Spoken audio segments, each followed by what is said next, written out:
o del fin del siglo, dice también, ¿no? Hay unas que traducen fin del mundo. Entonces, tenemos nosotros la tendencia a que cuando leemos el versículo 3, y ese le pasa al futurista, eso le pasa al dispensacionalista. En el momento que lee el versículo 3, en Mateo dice, esto no puede estar hablando solo de la destrucción de Jerusalén y de la caída del templo, porque aquí dice la señal de tu venida y la consumación del mundo, o de este siglo, o del fin del siglo, o del fin del mundo. Inmediatamente el futurista dice, no, entonces el Señor aquí tenía en mente otra cosa. O sea, tenía en mente el fin del mundo y su venida, su segunda venida, dice el futurista, dice el dispensacionalista.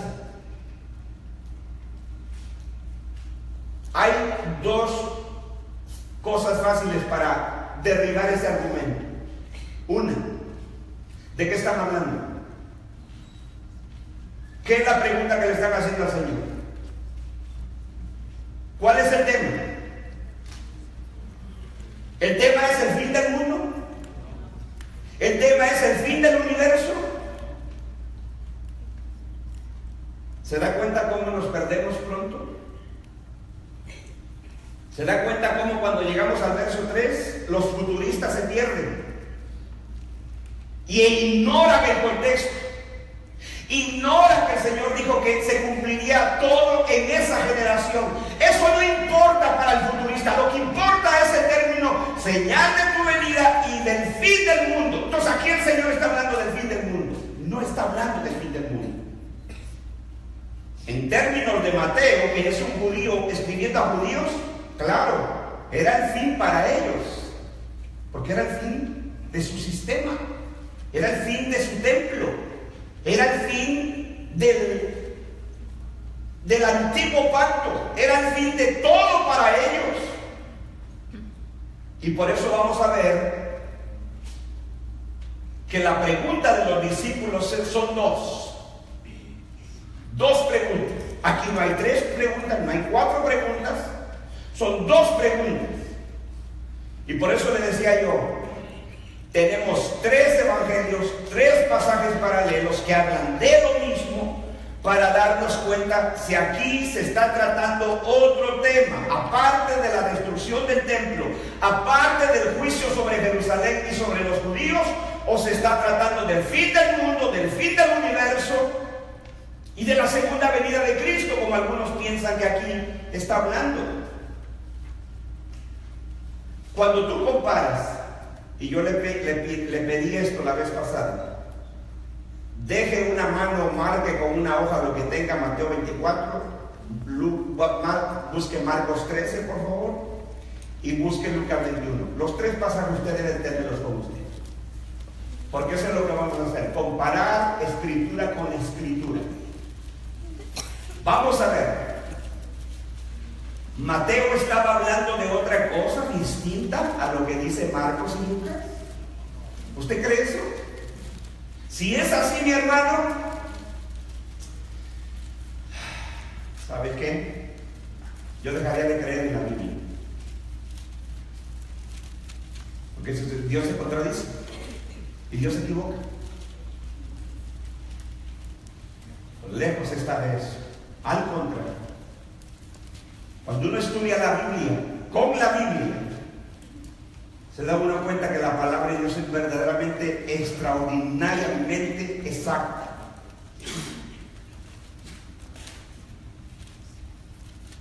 Versículo 3 de Mateo. Y él estando en el monte de los olivos, se le acercaron los discípulos en privado diciendo, dinos. Primer pregunta. ¿Cuándo sucederá esto? ¿Qué es esto, mi hermano? Perdóneme que yo le insista, pero yo no quiero que usted se pierda. ¿Cuándo sucederá esto? Primer pregunta, ellos quieren saber cuándo. ¿Cuándo sucederá esto? ¿Cuál es el tema? ¿De qué están hablando? De la destrucción del templo. ¿Cuándo sucederá esto? Y Mateo dice, ¿y cuál será la señal de tu venida y de la consumación de este siglo? Entonces, Mateo, Marcos y Lucas concuerdan en la primera pregunta y concuerdan en la segunda pregunta, pero Mateo utiliza una expresión distinta a la de Marcos y Lucas, porque Mateo está hablando de judío para judíos. Entonces, ¿qué dice Marcos? Del mismo pasaje. Aquí no es de que estamos yendo a pasajes aquí y otro allá. No. La gente que hace eso impone textos sobre el pasaje que no tienen nada que ver. Ahora, no es que no lo vayamos a hacer, porque por eso vamos a explicar versículo a versículo. Lo que estamos diciendo aquí es que estamos comparando los tres relatos presentados por tres distintas personas. Dice, y estando, dice Marcos, él sentado en el monte de los olivos. Ahora Marcos nos dice en detalle lo que Mateo no nos dice. Mateo simplemente dice que los discípulos le preguntaron en privado.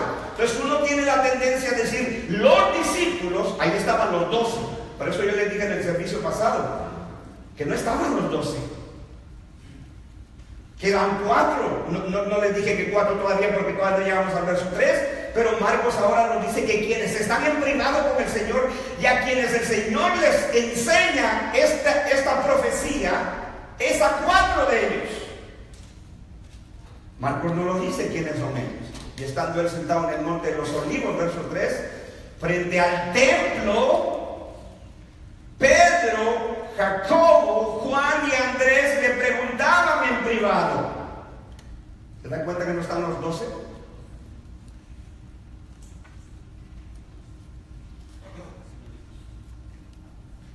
Verso 7, Lucas 21. Y le preguntaron diciendo, simplemente Lucas es más directo.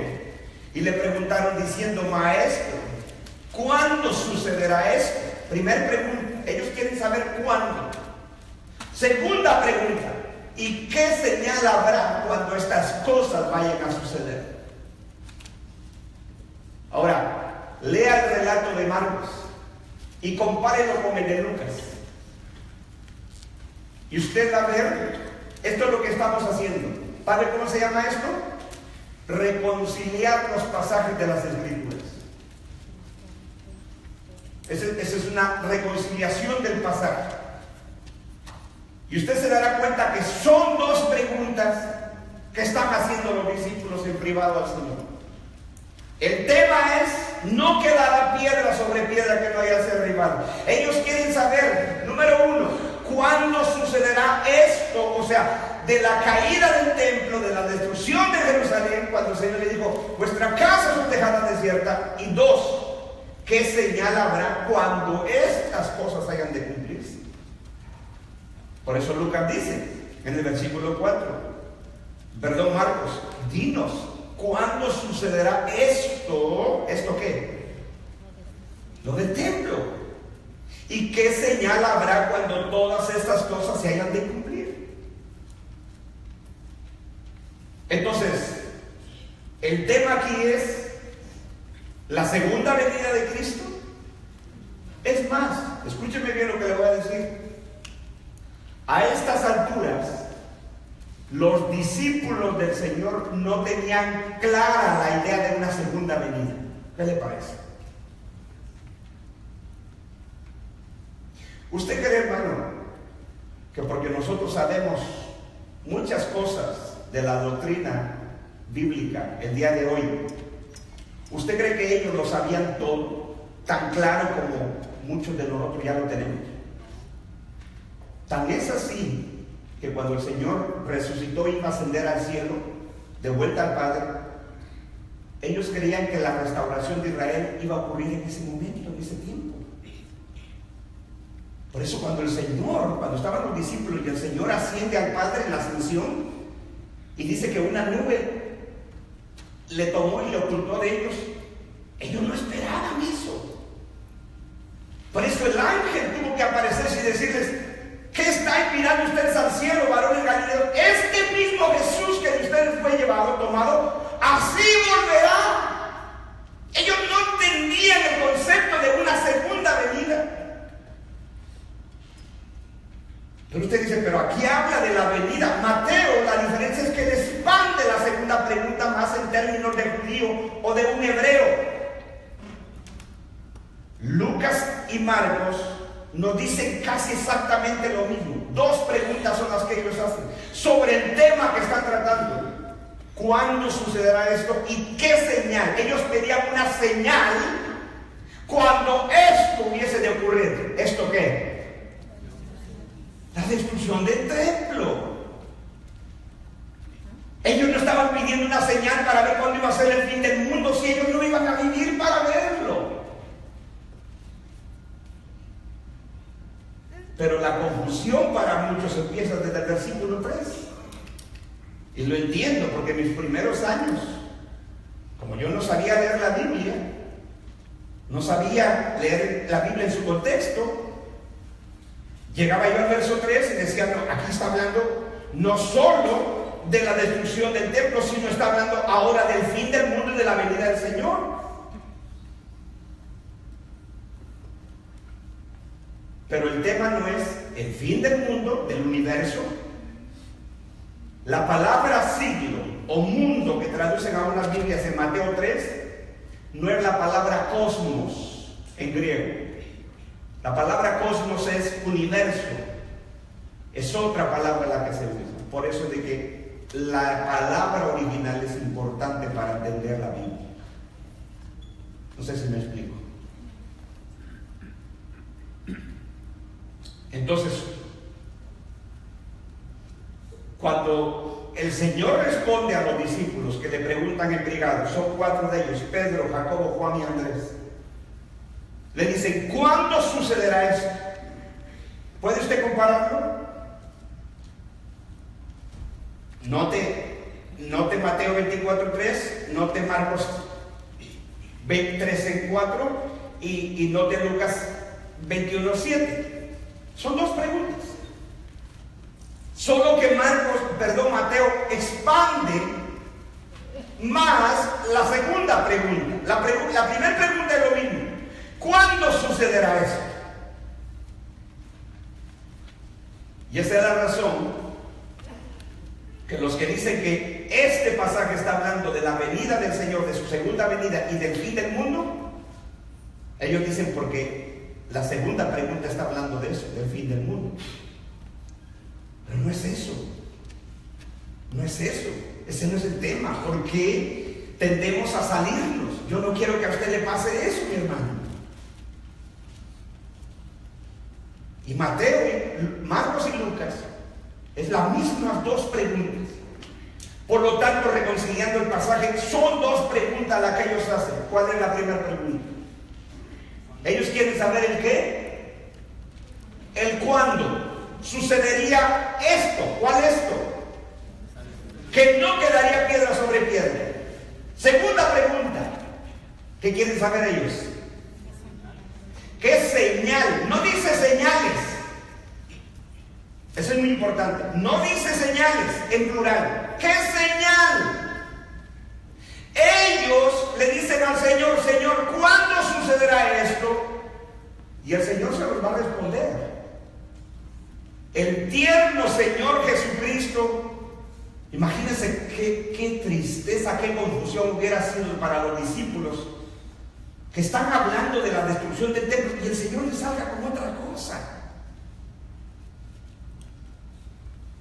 Esas dos preguntas que ellos le hacen, estos 4 discípulos, Pedro, Jacobo, Juan y Andrés, el Señor se las responde a través del discurso del Monte de los Olivos.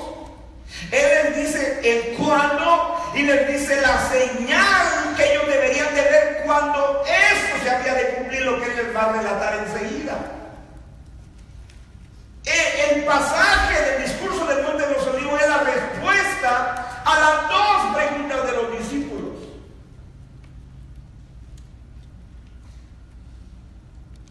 Por eso cuando uno mira más adelante del pasaje y habla de que las estrellas caerán del cielo, la luna no dará su resplandor, el sol se oscurecerá. No, esto tiene que ser el fin del mundo. Ni siquiera, escúchenme bien, ni siquiera los futuristas, ni siquiera los dispensacionalistas dicen que el pasaje habla del fin del mundo.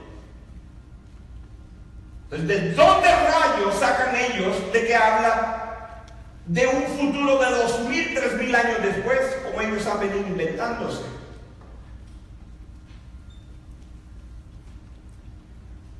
El tema no es el fin del universo, el tema no es la segunda venida del Señor. Cuando Mateo utiliza el término la señal de tu venida y de la consumación del siglo, él está hablando como un hebreo. ¿Sabe usted que Mateo es el que habla de esta venida del Señor? Esta venida del Señor es una forma figurada. ¿Sabe por qué? Porque los discípulos entendían la terminología hebrea. Usted y yo no. Por eso quien quiere entender el pasaje en el lenguaje del siglo XXI, porque usted es mexicano, porque usted es guatemalteco, y quiere entenderlo en su lenguaje, no lo va a entender. Mateo, como los discípulos son judíos, son hebreos, ellos entienden la terminología. Cuando ellos oyeron al Señor decir, o cuando ellos preguntan, la señal de tu venida, que es la misma pregunta, ¿cuándo sucederá esto? O sea que cuando Mateo dice, ¿cuál será? ¿Cuándo sucederá esto? Concuerdan los tres. Y cuando Mateo, a diferencia de Marcos y Lucas, que dice, y la señal, Lucas y Marcos dice la señal cuando estas cosas hayan de cumplirse o de suceder, pero Mateo lo dice de una forma distinta, dice la señal de tu venida. Estaba introduciendo Mateo, contradiciendo a Marcos y a Lucas, de que ahora él se refería a la segunda venida del Señor. Claro que no. Por supuesto que no.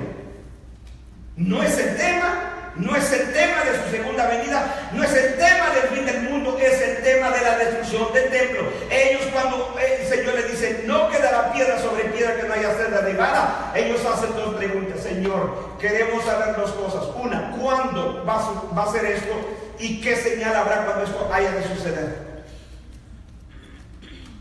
Y el Señor se la responde. El relato del pasaje hasta Mateo 34 y hasta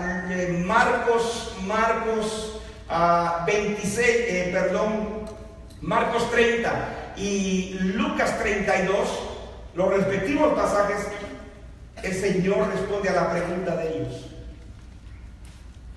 Dos preguntas. ¿Cuándo sucederá esto? Y ellos piden, ¿qué señal ellos deberían de ver para saber que esto iba a suceder? ¿Esto de qué? De la destrucción del templo.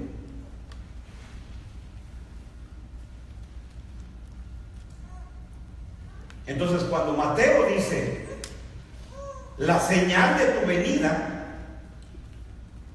no está hablando de la segunda venida de Cristo.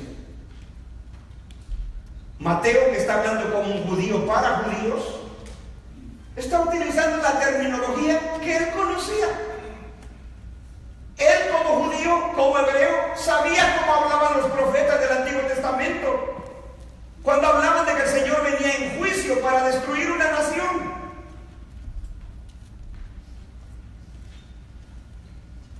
El problema es que cuando nosotros leemos la Biblia, donde encontramos el término venida, creemos que está refiriendo a la segunda venida de Cristo.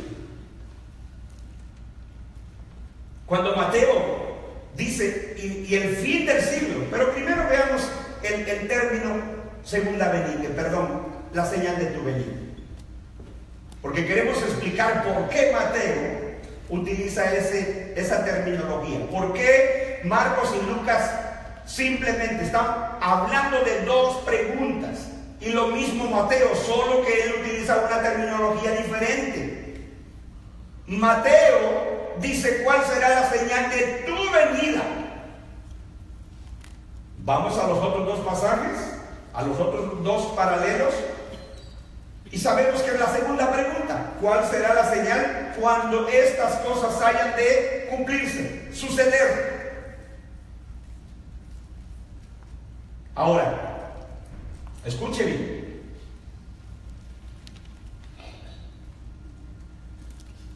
Entonces, ¿son 3 preguntas, 4 preguntas o 2? ¿Usted ve más que eso? No, yo le pregunto, no tiene que responder sí, porque yo lo estoy diciendo. Yo solo le pido que usted lea la Biblia, está leyendo su Biblia. ¿El Señor les cambió el tema a los discípulos? ¿De qué están hablando, hermano? De la destrucción del templo, de la destrucción de Jerusalén, por lo tanto. Entonces ellos en privado les impacta, como judíos que eran, dicen: Señor, dinos, nosotros queremos saber. Y por eso le digo yo que el discurso del Monte de los Olivos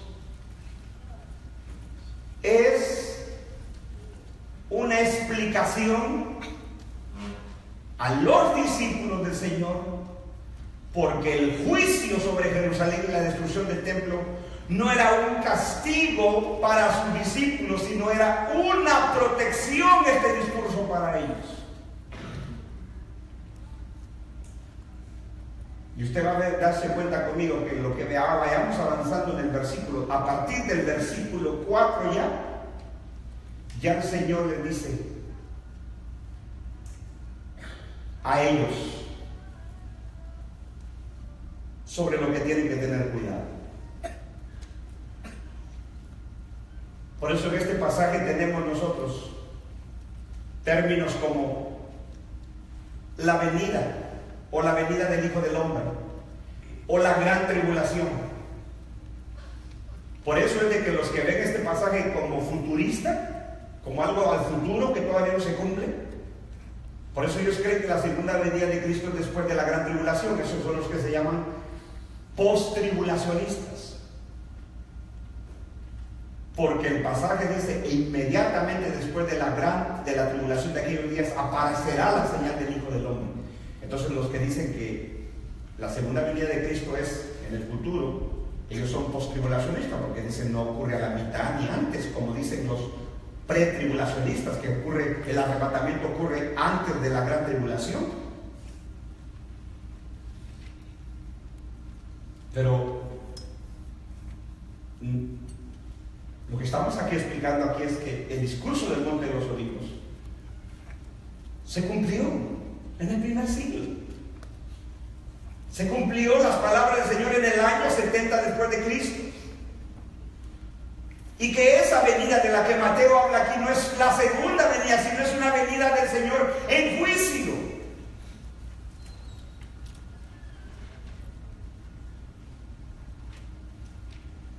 ¿Sabe usted que antes de este discurso el Señor ya había hablado de esta venida en juicio?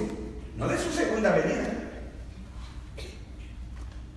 Acompáñenme a Mateo 10. No se me pierda, mi hermano. Estamos explicando por qué Mateo utiliza la terminología señal de tu venida, cuando Marcos y Lucas están hablando de la señal cuando esto haya de suceder. ¿Esto qué? ¿El fin del mundo? No, la destrucción del templo. Ese es el tema. Esa es la pregunta que ellos están haciendo. Pero anterior a esta enseñanza del discurso del Monte de los Olivos, el Señor ya venía hablando acerca de esta venida que no era física, no era su segunda venida, sino que era una venida en juicio, para traer juicio ¿sobre quién? Sobre Jerusalén.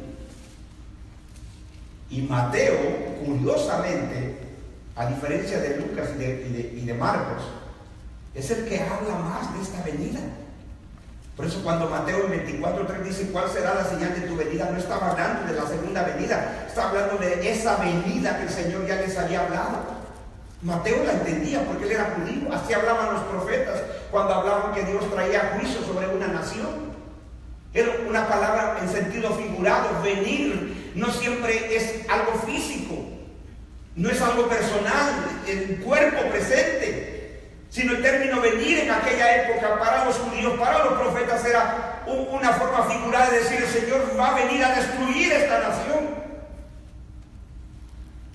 Pero antes de ir al Antiguo Testamento, porque eso lo vamos a hacer hasta que lleguemos al versículo donde dice el Señor: y entonces aparecerá la señal del Hijo del Hombre.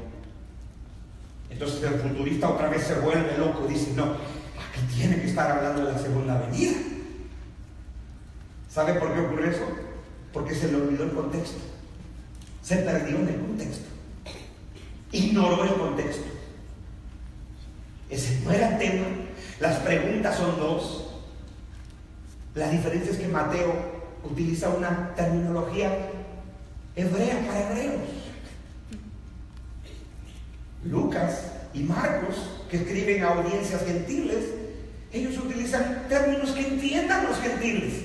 Los gentiles no entendían eso de venida o de el fin del siglo, o del fin del mundo, como lamentablemente traducen algunas Biblias. Pero primero veamos lo de la venida. El término venida que utiliza Mateo en el pasaje. Mateo 10, ¿lo tiene? Usted va a ver que el Señor ya había hablado de esta venida. Y por eso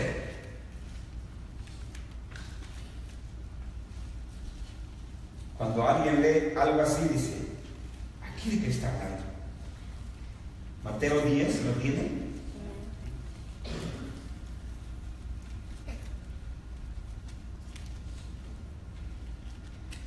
El contexto de Mateo 10, Marcos 13 y Lucas 6, tenemos pasajes paralelos. Es cuando el Señor escoge a los 12 discípulos, a los que llamó apóstoles, ¿verdad que sí? Es lo que tenemos aquí en Mateo 10. De todos sus discípulos que habían creído en él, escoge a 12 para que estuvieran con él, a quienes llamó apóstoles. Por eso tenemos los nombres de los 12 apóstoles. Entonces les da la misión el Señor, les dice que vayan a predicar, los está escogiendo para que vayan a predicar el Evangelio. Les dice, les da indicaciones, instrucciones: no lleven alforja, no lleven dinero, no lleven esto, entren, pero primero vayan a las ovejas perdidas de Israel, porque el Evangelio era primero para los judíos. Pero en esta misión les advierte que iban a ser perseguidos. Por lo tanto, estas persecuciones que el Señor les alertó a los discípulos que experimentarían, la volvemos a tener en Mateo 24, en Marcos 13 y en Lucas 21. Lo mismo. Las mismas advertencias sobre las persecuciones que ellos iban a experimentar. Por eso del versículo 16 en adelante tenemos lo que ellos experimentarían como persecuciones. Les dice, ¿verdad? Ahora, versículo 23, versículo 22. ¿Lo tiene?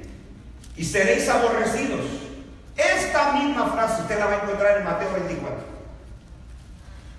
Han estado leyendo los pasajes, ¿verdad? Que ha estado haciendo su tarea, ¿verdad que sí, hermano? Esta misma expresión, seréis aborrecidos de todos, es la misma frase que ustedes encuentran en el discurso del Monte de los Olivos. Pero el Señor ya se los había dicho, ya se los había advertido a los discípulos. Y seréis aborrecidos de todos por causa de mi nombre, mas el que perseverare hasta el fin, este será salvo. Esa misma frase usted la tiene en Mateo 24, en Marcos 13 y en Lucas 21. Entonces está hablando de lo mismo, solo que se lo dijo anteriormente. Ahora escuche bien verso 23. Esta es instrucción. Les habló de que serían aborrecidos, perseguidos. Entonces, ¿qué les dijo el Señor? Cuando os persigan en esta ciudad, o sea, si ustedes están en esta ciudad, ¿qué les dice? ¿Qué les dijo? Huid a la otra.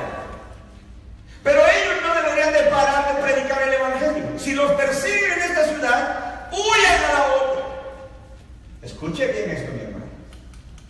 Porque de cierto os digo, les aseguro, que no acabaréis de recorrer todas las ciudades de Israel. No dice las ciudades de San Diego, ni de California, ni de China. Jamás, hermanos.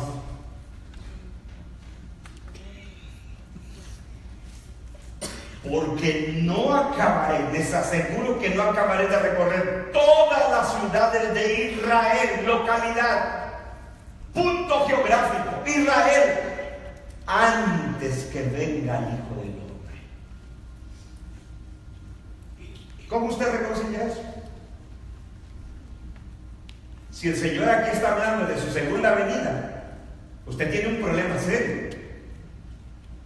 Y la cosa es que Él dice que los discípulos, no usted, son sus discípulos, los 12 que Él acaba de llamar. No olvide el contexto. Esos 12 que fueron enviados a predicar, les dijo, los van a perseguir, los van a odiar por causa de mí. Si los persiguen en esta ciudad, váyanse a otra, porque les aseguro que ustedes no van a terminar de recorrer todas las ciudades de Israel antes que el Hijo del Hombre venga. ¿Cómo usted entiende eso?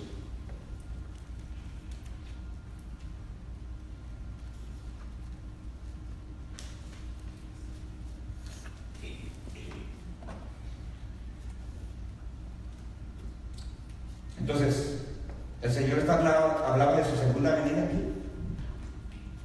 Entonces su segunda venida ya ocurrió. ¿Por qué? Porque los discípulos no terminaron de recorrer las ciudades de Israel. Y el Señor dijo, si siempre cuando la Biblia o el Nuevo Testamento habla de la venida del Señor, siempre se refiere a su segunda venida, entonces la segunda venida del Señor ya ocurrió. Porque Él dijo que vendría el Señor antes de que ellos terminaran de recorrer las ciudades de Israel. Ya ocurrió la segunda venida. Entonces, ¿cuál es la discusión aquí? Asunto arreglado. No hay más que discutir.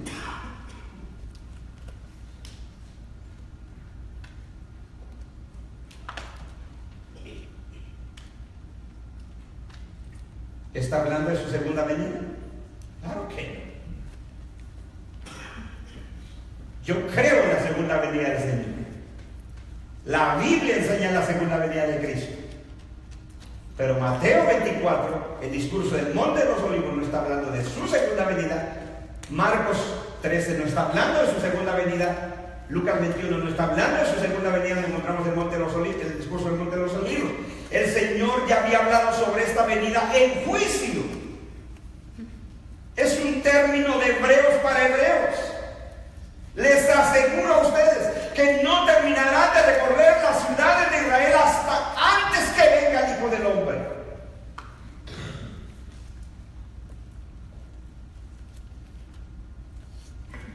Los dispensacionalistas o los futuristas dicen, no, es que el pasaje está hablando del futuro, de la segunda venida de Cristo, y entonces Israel todavía no. Mire, hermano, a estas alturas, después de 2000 años, ya el Evangelio hubiera sido predicado en todo Israel. ¿Sabía usted que Israel es una de las naciones más pequeñitas del mundo?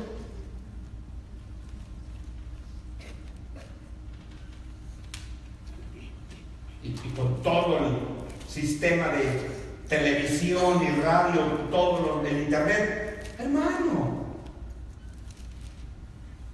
El problema es que nosotros tomamos esta palabra y creemos que está hablando con nosotros. No está hablando con usted ni conmigo. El Señor está llamando a 12 discípulos, a los que llamó apóstoles. Los manda a predicar, les advierte de las persecuciones, les advierte que la gente los iba a odiar. La gente de su época, su generación, los odiaría. Y es lo mismo que les están diciendo aquí de las persecuciones, es de lo que les va a advertir en el discurso del Monte de los Olivos. Les va a volver a repetir ahí que van a ser aborrecidos, que van a ser perseguidos, pero aquí el Señor, miren, lo mismo que les está advirtiendo aquí es lo que les advierte en Mateo 24 en el discurso del Monte de los Olivos y en los otros pasajes paralelos. Por lo tanto, Mateo nos está diciendo que esa venida de la que el Señor habla o de la que Él habló en Mateo 24:3 es esta venida en juicio. Que el Señor vendría antes que ellos terminaran de recorrer las naciones de Israel. La venida del Señor ocurriría antes que ellos terminaran de recorrer la ciudad de Israel con la predicación del Evangelio. Por eso les digo, aquí hay un problema.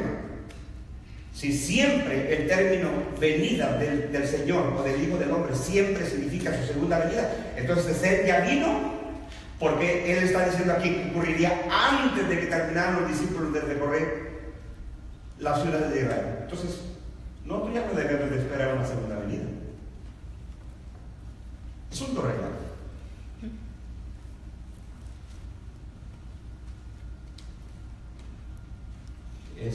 ¿Es erróneo mi razonamiento? Solo dejemos que la Escritura hable.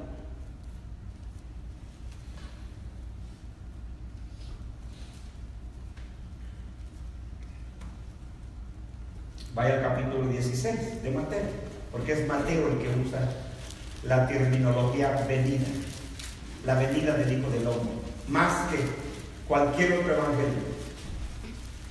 Es Mateo como judío escribiendo para sus hermanos judíos, y los discípulos como judíos entendían la terminología hebrea.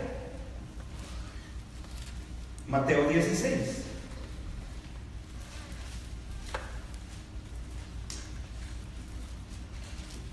¿Lo encontraron?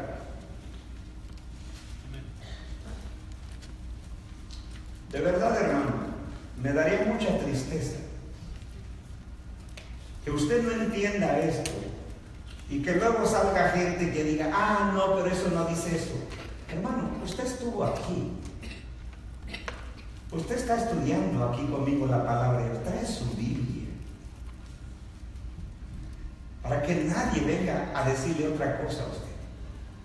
Si usted quiere creer otra cosa, yo le aconsejo, cámbiese de iglesia. Es mejor eso. Busque otra iglesia donde crean lo que usted cree. Sencillo como eso. Si usted quiere cerrar sus ojos a las Escrituras simplemente porque usted ya tiene una idea preconcebida en su mente y en sus ojos de que el pasaje está hablando de otra cosa, no de lo que están hablando el Señor y los discípulos, de la destrucción del templo, entonces eso es simplemente querer creer lo que es popular. Se volvió popular, pero nunca fue lo popular. Eso es lo chistoso, que nunca fue popular. Pero como el día de hoy cualquiera que lee Mateo 24, Lucas, Marcos 13 y Lucas 21, ellos asumen que es el fin del mundo y que ahí está hablando de algo que no se ha cumplido. Lo siento, usted no sabe leer la Biblia.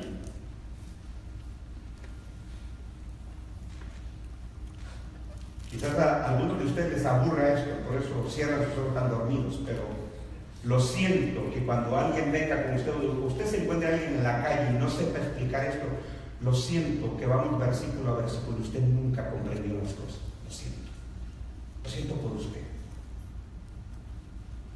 y porque cualquiera lo va a confundir.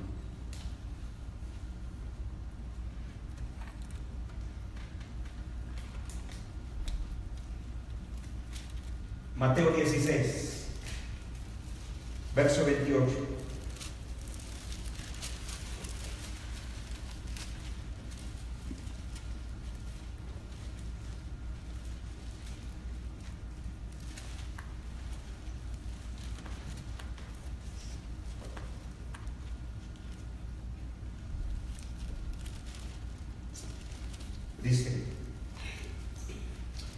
De cierto os digo, les aseguro otra vez, de cierto os digo que hay algunos, está hablando con sus discípulos, les dice, de cierto les digo que hay algunos de los que están aquí. No estaba hablando dentro de 2000, 3000 años. ¿Entiende el adjetivo aquí? El término aquí está refiriéndose a un lugar en específico, a un espacio de tiempo. Les aseguro que algunos que están aquí conmigo ahorita, que no gustarán la muerte, o sea, no morirán hasta que hayan visto al Hijo del Hombre viniendo en su reino.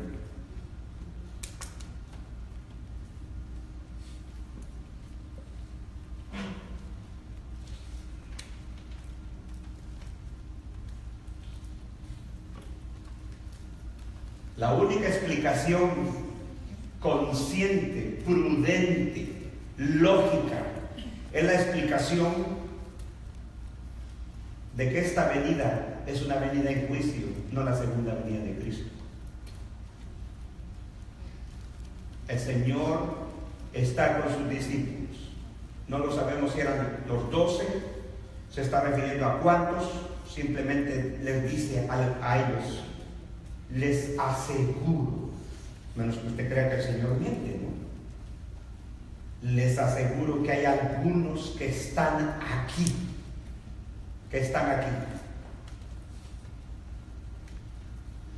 Es como si yo le digo a usted ahorita, hermanos, de los que estamos aquí ahorita, ustedes oyeron la explicación del discurso del Monte de los Olivos. ¿Verdad que usted no está pensando en sus tataranietos, en sus bisnietos? El hermano estaba hablando de dentro de 100 años, 200, 300, 500 años, 1000 años, 2000 años. O se refería a nosotros. Cuando yo digo, todos los que estamos aquí, usted entiende que es los que estamos aquí. ¿No es así? ¿En qué momento nosotros cambiamos el significado de las palabras?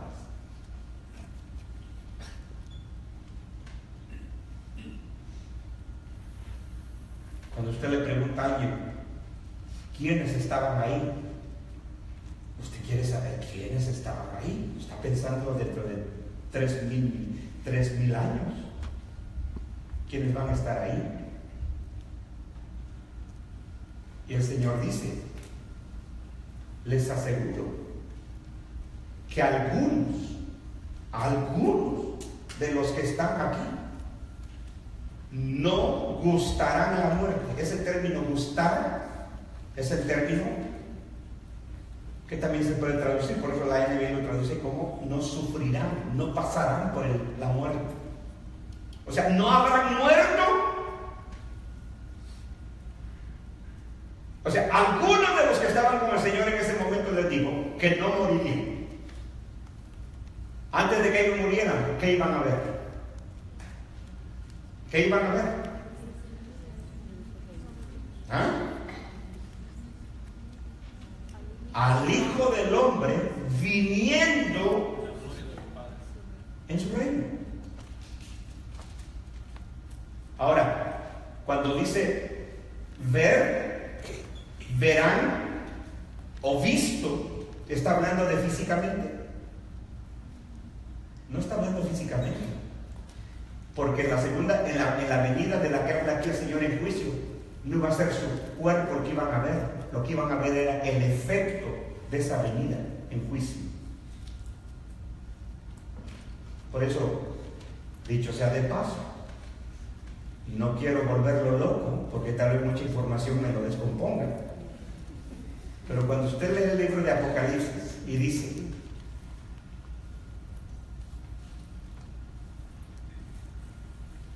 y todo ojo le verá, y los que le traspasaron, usted dice, ahí está hablando de la segunda venida del Señor.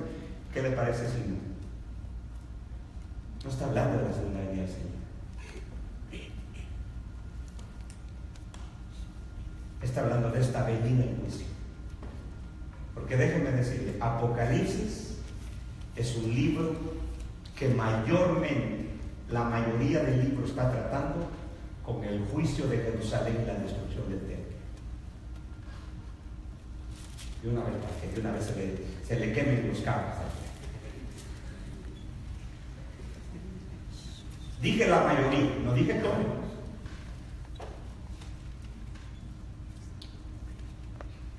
Pero para estudiar el libro de Apocalipsis va a esperar unos años todavía.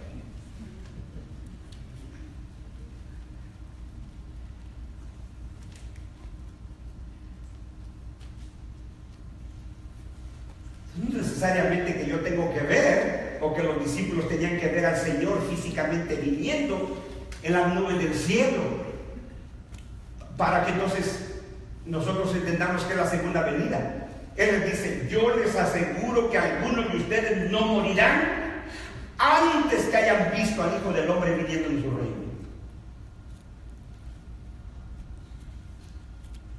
Y van a ver lo que iba a ocurrir en esa venida de juicio. Pero no es que lo iban a ver físicamente al Señor en su cuerpo glorificado. Porque entonces, ¿qué caso tendría que les hubiera dicho: algunos de ustedes no van a morir hasta que lo vean? A este tiempo, ¿usted cree que no todos ya estaban muertos? ¿Sí o no? Es más, 200 años después de que el Señor les dijo esto, en 200 años seguro que todos los que estaban con el Señor ahí, todos estaban muertos. Pero Él dice: algunos de ustedes no van a morir hasta que vean, hayan visto al Hijo del Hombre viniendo en su reino.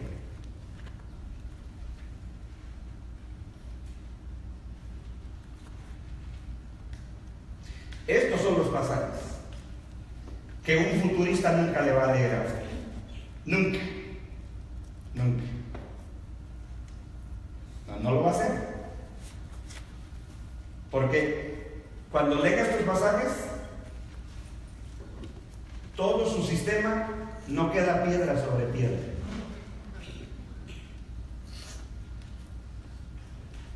No queda.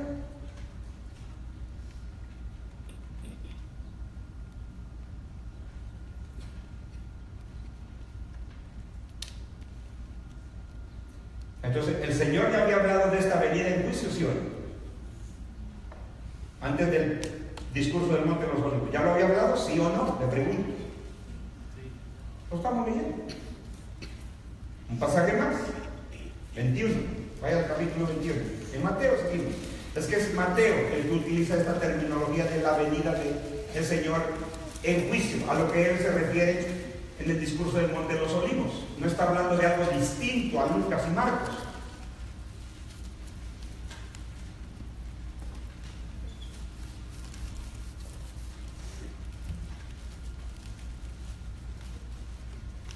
¿Lo encontró? Mateo 21, versículo 40. La parábola de los labradores malvados. ¿Se recuerda que apenas la estudiamos? Esta es la razón que estamos estudiando este pasaje del discurso del Monte de los Olivos, porque por la inquietud que surgió de que yo decía que estas parábolas eran parábolas que tenían que ver con una venida del Señor en juicio, y que la terminología que el Señor utiliza en estas parábolas se está refiriendo a esa venida en juicio, no a su segunda venida. ¿Qué dice ahí? No vamos a estudiar toda la parábola, si no tendríamos que tomar otras 2 horas. Pero simplemente leamos otra vez, versículo 40. Cuando venga, pues, ¿se recuerda usted que los labradores malvados, que representan los fariseos y los escribas, los judíos rebeldes, que mataron a los siervos del Señor que les envió? Porque dice, a unos apedrearon, a otros mataron, pero dijo: les enviaré finalmente a mi hijo. A lo mejor tienen respeto de él, dice la parábola, hablando que ese hijo es nuestro Señor Jesucristo. Pero ¿qué hacen con el hijo? Versículo 38. Mas los labradores, cuando vieron al hijo, dijeron entre sí: este es el heredero, venid, matémosle y apoderémonos de su heredad. Versículo 39. Y tomándole le echaron fuera de la viña y le mataron.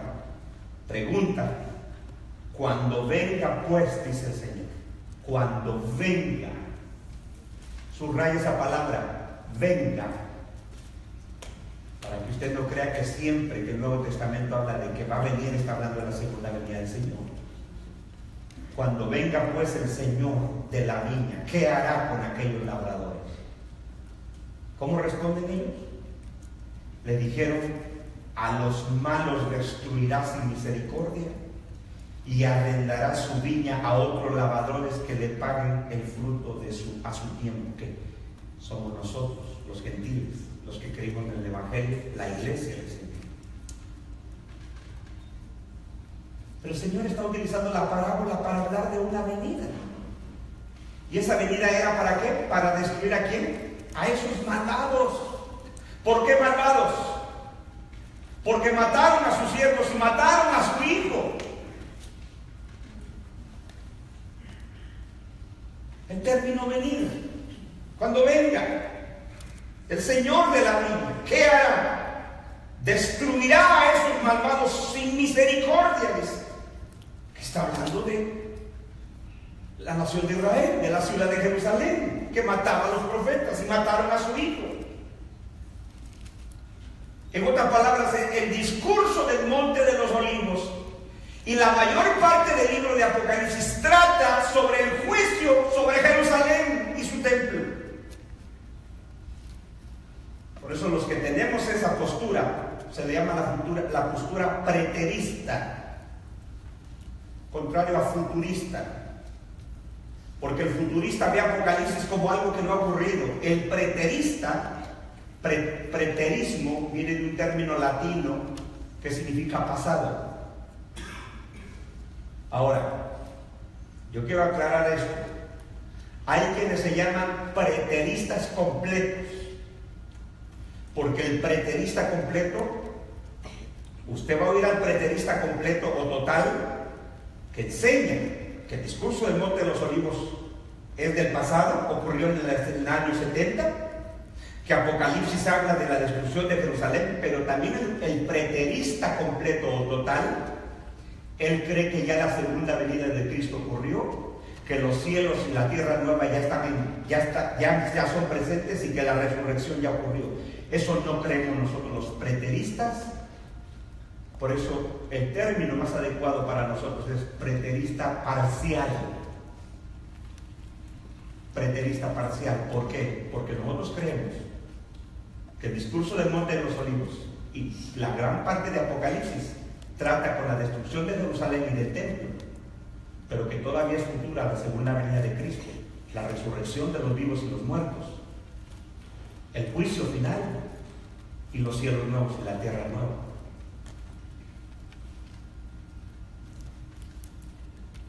¿Entiende?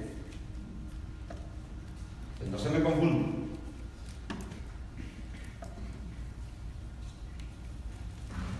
Entonces cuando le digan, es que tu pastor es un preterista. Sí, soy preterista. Pero yo todavía creo que la Biblia claramente, en los pasajes correctos, enseña que la segunda venida del Señor no ha ocurrido, que el juicio de los justos e injustos será cuando el Señor venga por segunda vez, que los cielos y la tierra nueva se darán cuando venga el Señor por segunda vez. Todavía eso es futuro. ¿Cuándo? No lo sé. Ni el Señor dijo cuándo. Pero el preterista, hay los que se llama el preterista total o completo. Ellos afirman que todas las profecías se han cumplido, que el Señor ya vino por segunda vez, el juicio del juicio final ya ocurrió, la resurrección ya ocurrió, los cielos nuevos y la tierra nueva ya es presente, y ya estamos en cielos nuevos y tierra nueva, dicen ellos. No es así.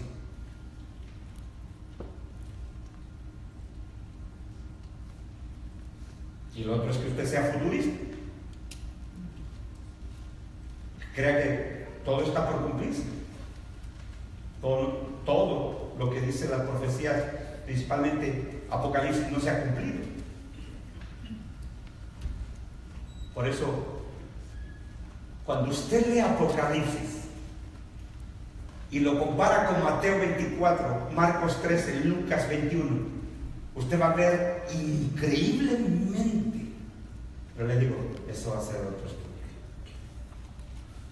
No. Pero yo sé que cuando usted haya terminado de estudiar conmigo el discurso del Monte de los Olivos, pero va a decir, pero ¿qué dice Apocalipsis, hermano? Nunca, para el curioso esto nunca se acaba. ¿No?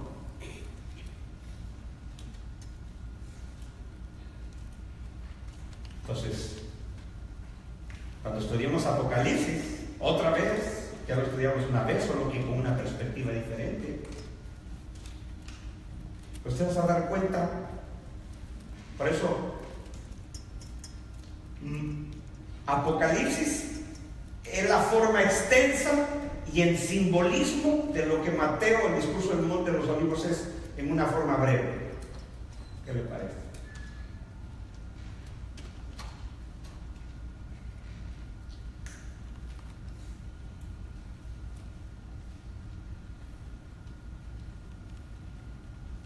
Pero estamos en el discurso del Monte de los Olivos, ¿no? Muy bien. Entonces la parábola utiliza el término la venida del Señor en juicio para destruir a estos malvados. Por último, Mateo 26. Y usted va a ver a quién le habla el Señor aquí de esta venida en juicio. Mateo 26.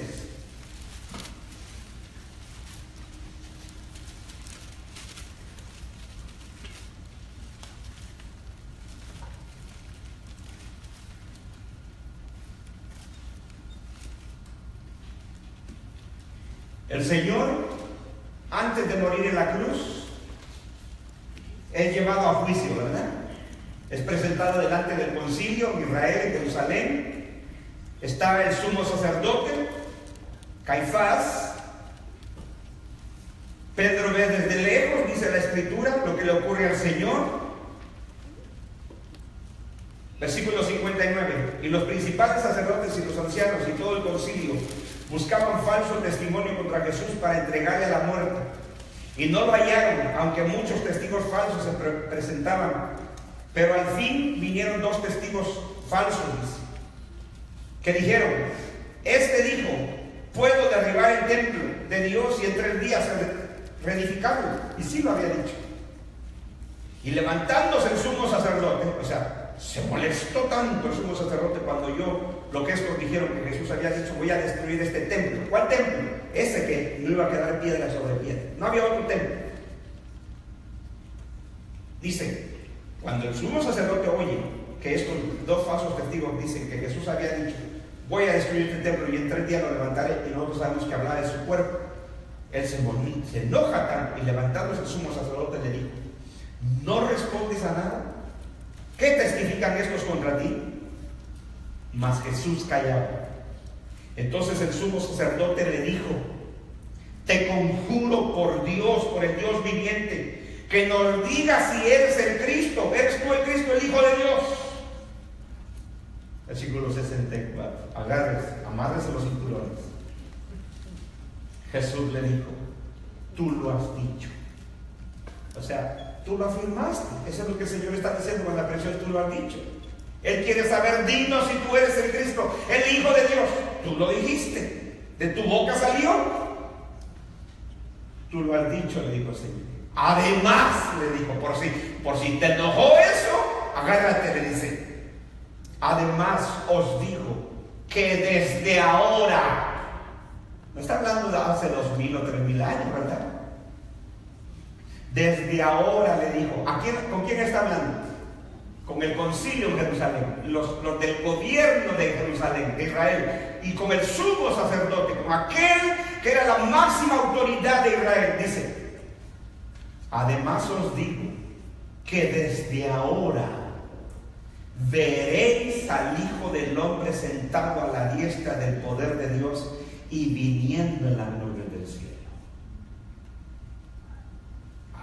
Eso sí que está tremendo, ¿no?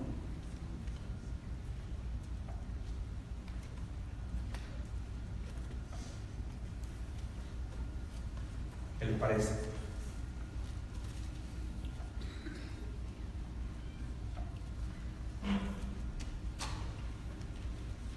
¿Quién iba a ver al Señor sentado a la diestra del poder de Dios? ¿Quién? ¿Con quién está hablando? Como el sumo sacerdote con el concilio, formado por varios hombres de Israel. ¿Quiénes iban a ver al Señor sentado a la diestra del poder de Dios o a la diestra de Dios? ¿Y quiénes iban a ver al Señor viniendo a la nube del cielo? Ellos. Ellos, con los que está hablando mi hermano. Aquí no estamos usted y yo, no se estaba refiriendo a nosotros. Desde ahora le digo, desde ahora veréis. Por eso le digo, mi hermano, cuando usted encuentra esta expresión, viniendo en las nubes del cielo, usted cree que se refiere a la segunda venida, porque es algo físico. Cuando el Señor venga por segunda vez, va a venir físicamente como Él es en su cuerpo glorificado. Pero aquí no está hablando de su segunda venida. Él está diciendo al sumo sacerdote y a los del concilio: si a ustedes les molesta de que yo soy el Hijo de Dios, pues ¿qué más les parece? Desde ahora veréis al Hijo del Hombre sentado a la diestra de Dios y viniendo en las nubes del cielo. Hombre, me volvió locos. Como se vuelve loco el futurista también, porque dice: no encaja con mi sistema. Claro que no encaja. Claro que no. Porque el futurista, cada vez que ve la expresión viniendo en la nube del cielo o la venida del Hijo del Hombre, cree que siempre se refiere a la segunda venida del Señor. Y no es así. O creer que la venida a la que está refiriéndose el Señor aquí en los pasajes que venimos leyendo está refiriendo a su venida física. No. Pero el Señor utiliza el lenguaje de ustedes lo van a ver. Por eso cuando Apocalipsis 1 dice: y todo ojo le verá, no está hablando de algo de ver al Señor descendiendo en la nube físicamente. Y dice que lo verían los que lo traspasaron. ¿Y quién lo traspasó?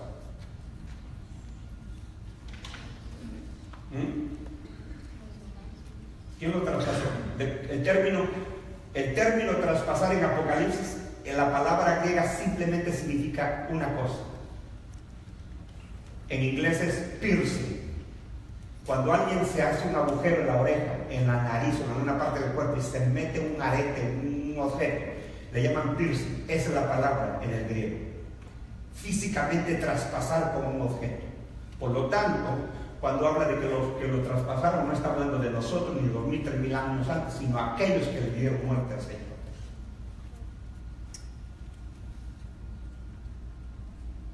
Porque no siempre la Biblia, o siempre, se refiere a la segunda venida del Señor física.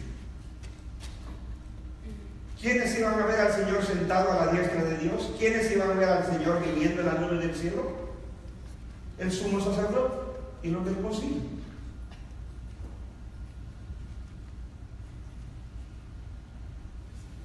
Desde ahora veréis. Y fue tan tremendo esto que miren lo que dice el versículo 65. Entonces el sumo sacerdote rasgó sus vestiduras. Eso hacían los judíos cuando era una señal de repudio contra alguien, ¿no? Rasgó sus vestiduras diciendo: ¡ha blasfemado! ¿Qué más necesidad tenemos de testigos? Sea que ahora mismo habéis oído su blasfemia.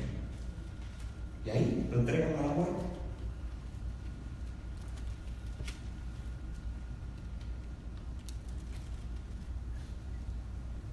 ¿Sí? Entonces, ¿el Señor ya había hablado de esta venida o no? ¿Esta venida en juicio? Por lo tanto, cuando Mateo en 24, vuelva Mateo conmigo, en el discurso del Monte de los Olivos, él utiliza la terminología. La primera pregunta, ahí no hay duda, ahí no hay por qué confundirse. En la segunda pregunta es donde Mateo la expande, a diferencia de Marcos y Lucas, porque él dice: dinos cuándo sucederá esto. Los tres evangelios concuerdan en la primera pregunta. En la segunda pregunta, Mateo la expande y dice: ¿cuál será la señal de tu venida y de la consumación de este siglo?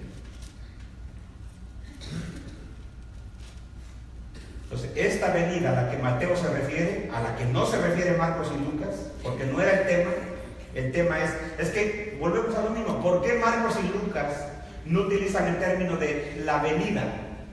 Porque ellos están escribiendo a gentiles. Ellos quieren que los gentiles los entiendan. Mateo escribe a judíos. Ellos entendían la terminología de la venida.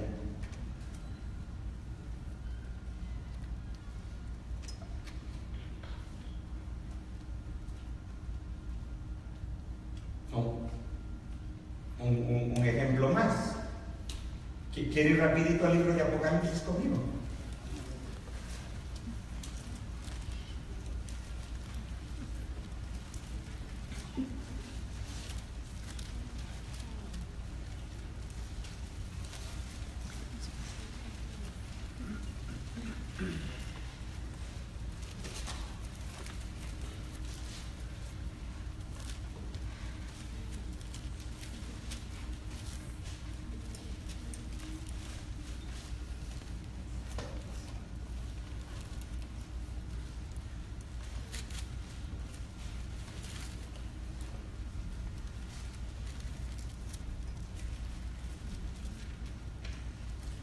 Mire, cuando el Señor... Ahora, otra cosa. Ya que usted le entró la inquietud de Apocalipsis, ¿a quién era la audiencia? Porque Apocalipsis es una carta. ¿A qué sí? Una carta dirigida a 7 ¿qué? ¿A 7 qué? Iglesias. Y nos da el nombre de las iglesias. Iglesias reales del siglo I. Esa era la audiencia. Por lo tanto, cuando el Señor habla con ellos, está hablando con ellos. Caramba. Escribe al ángel de la iglesia en tal lugar.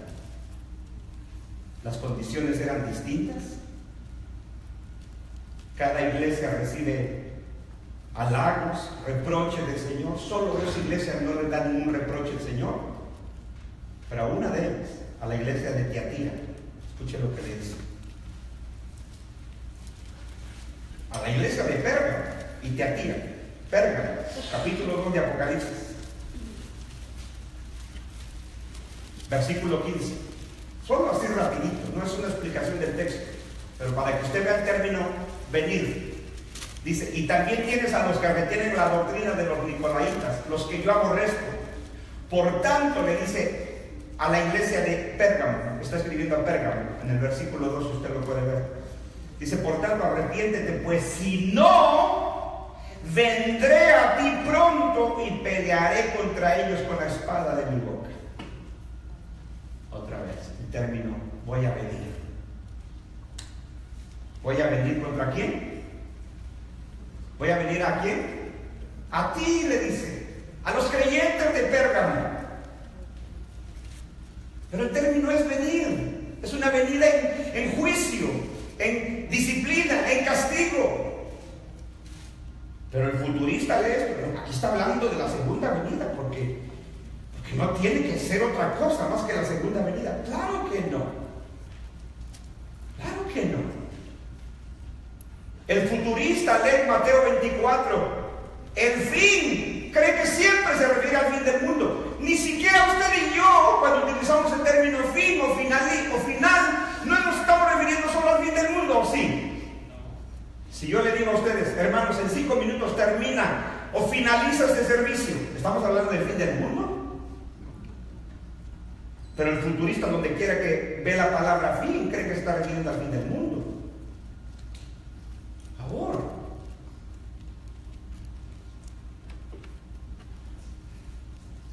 A la iglesia de Pérgamo le dice, si tú no te arrepientes, yo voy a venir a ti pronto. Pronto. Y ese término pronto, usted se sorprendería, que no está hablando de 2000 o 3000 años después. Cuando el libro de Apocalipsis dice, porque el tiempo es pronto. Ese término en el griego griego es tacos. No tacos de carne asada ni de cabeza. En el griego es tacos, de donde viene la palabra tacómetro. ¿Sabe lo que es un tacómetro? Es el que mide la velocidad de su carro. Ese es el tacómetro. Imagínense que usted prendió su carro y llegó a 60 millas en 3.000 años, en 2.000 años. Tacómetro es el término que utiliza Apocalipsis cuando dice, porque estas cosas deben de suceder pronto. No 2.000, no 3.000 años después, sino pronto. Pronto.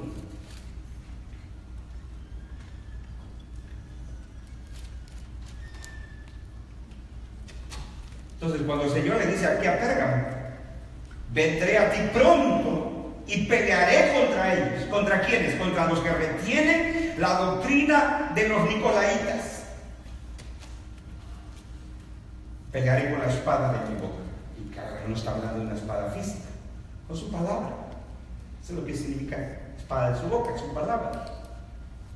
Es que el libro de Apocalipsis dice en símbolos lo que tenemos en Mateo 24 en un lenguaje normal, pero también aún en Mateo 24, en el discurso de los olivos, encontramos simbolismo.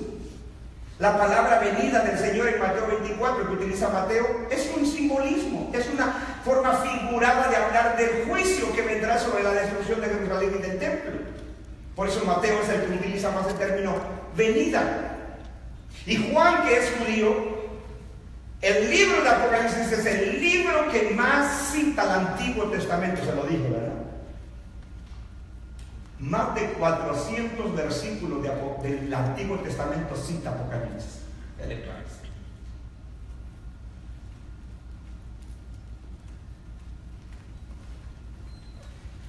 El mensaje a la iglesia de Tiatira, versículo 18.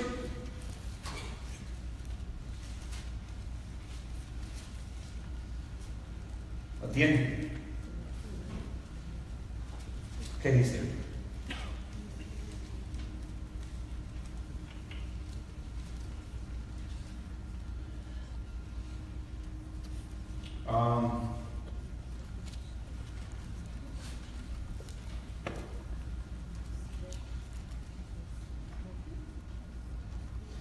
Dice,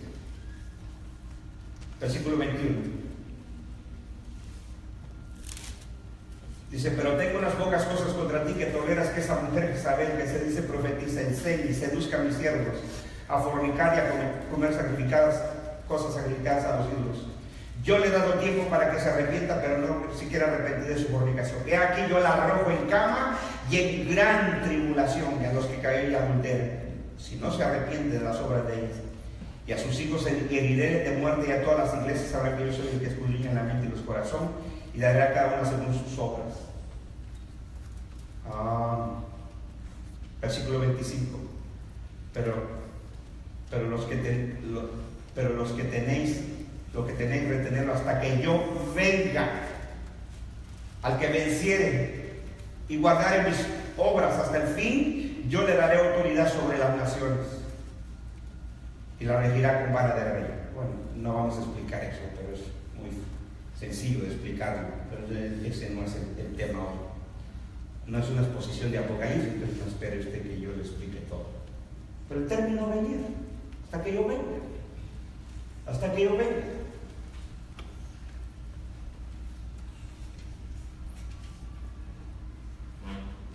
Muy bien. Entonces volvemos al discurso del Monte de los Olivos. Escuche esto. Dice así. Leemos una vez más, verso 3, Mateo 24. Y él, estando sentado en el Monte de los Olivos, se le acercaron los discípulos en privado diciendo, dinos, ¿cuándo sucederá esto? Primera pregunta. Segunda pregunta, ¿y cuál será la señal de tu venida y de la consumación de este siglo? Si leemos el pasaje de Marcos y Lucas, son dos preguntas: ¿cuándo sucederá esto? ¿Y qué señal habrá cuando estas cosas se hayan de cumplir? ¿Verdad que sí? Lucas dice, ¿cuándo sucederá esto y qué señal habrá cuando esta cosa haya de cumplirse? Ahora, respondamos al asunto de la consumación de este siglo. Y yo no quiero que usted se quede con ninguna duda. Y si usted tiene, ahí estoy para servirle, pero ahí está la respuesta. Ya explicamos lo de que Mateo dice la señal de tu venida. Entonces se refiere a la misma señal que ellos están pidiendo. ¿Cuándo haya de cumplirse estas cosas? Solo que Mateo utiliza una terminología de hebreo para hebreos. Ahora, él habla de la consumación de este siglo. ¿Cómo dice la Reina Valera? La Reina Valera dice, y del fin, ¿de qué? Del siglo. Entonces vemos ahí el fin y inmediatamente tenemos la tendencia a pensar que está refiriéndose al fin del mundo. Porque algunas Biblias traducen siglo como mundo. ¿Verdad que sí? Por lo menos la NBI así lo traduce. La señal de tu venida es el fin del mundo. Ahora, escuche bien. Cuando en nuestras Biblias en español tenemos el término mundo, no siempre en el griego se utilizó la misma palabra. Cuando la Biblia habla del universo, del mundo, de la creación, de los cielos, la tierra, los mares, la creación, el término es cosmos. ¿Sí? De donde viene el término cosmético. Cosmos es en griego. Pero aquí no es el término cosmos. Aquí Mateo utiliza el término que en griego es el término aion o aion, que significa una época, una edad y no el universo entero. Por eso Mateo está hablando a judíos y él utiliza el término el fin del siglo.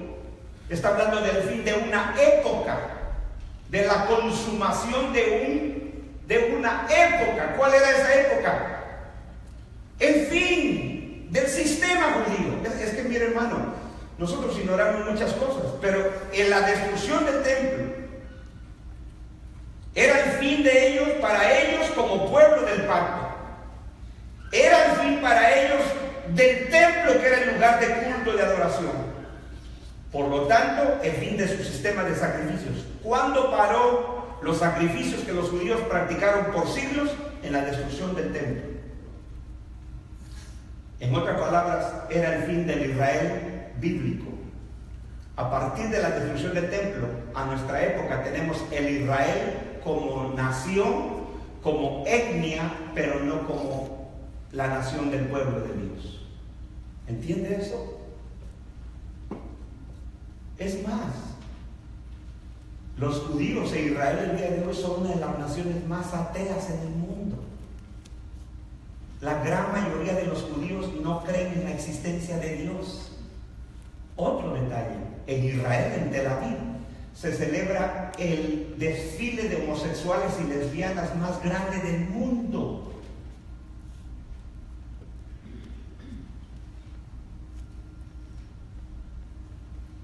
A partir de la destrucción del templo, llegó el fin del pueblo del pacto, llegó el fin del Israel bíblico, y lo que quedó después de la destrucción del templo, de la destrucción de Jerusalén, es el Israel como una nación. Por eso en el plan de Dios, Israel es como cualquier nación. La nación de Dios es su iglesia, su pueblo, que Él está redimiendo de toda lengua y de todo pueblo. Los futuristas esperan que se reconstruya el templo. Eso no va a ocurrir. En ninguna parte de la Biblia dice eso. Eso ya ocurrió una vez. ¿Sabían ustedes que el templo en Jerusalén ya había sido destruido una vez antes del año 70?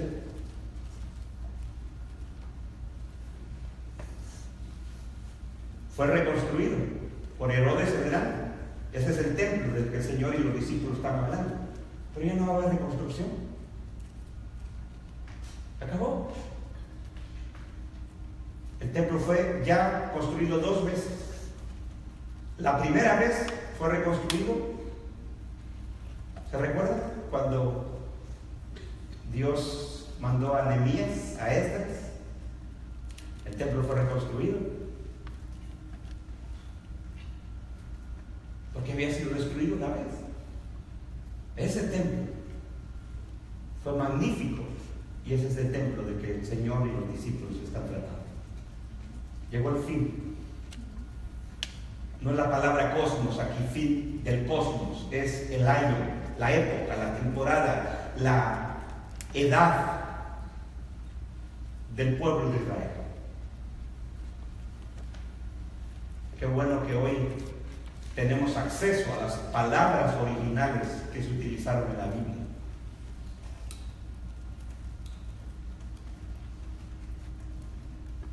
Esa es la respuesta de por qué Mateo dice el fin del siglo. No está hablando del fin del mundo, del universo, sino del fin de la época para ellos, que iba a llegar. Nadie fue más duro que Mateo contra sus compatriotas en su escrito.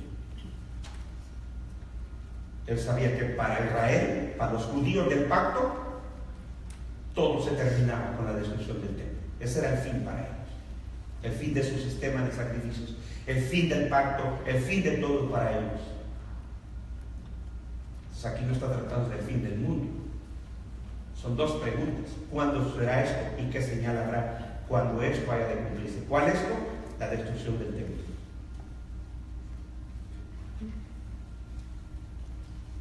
Así es que vamos a ver que a partir del versículo 4 el Señor empieza a responder las dos preguntas de los discípulos.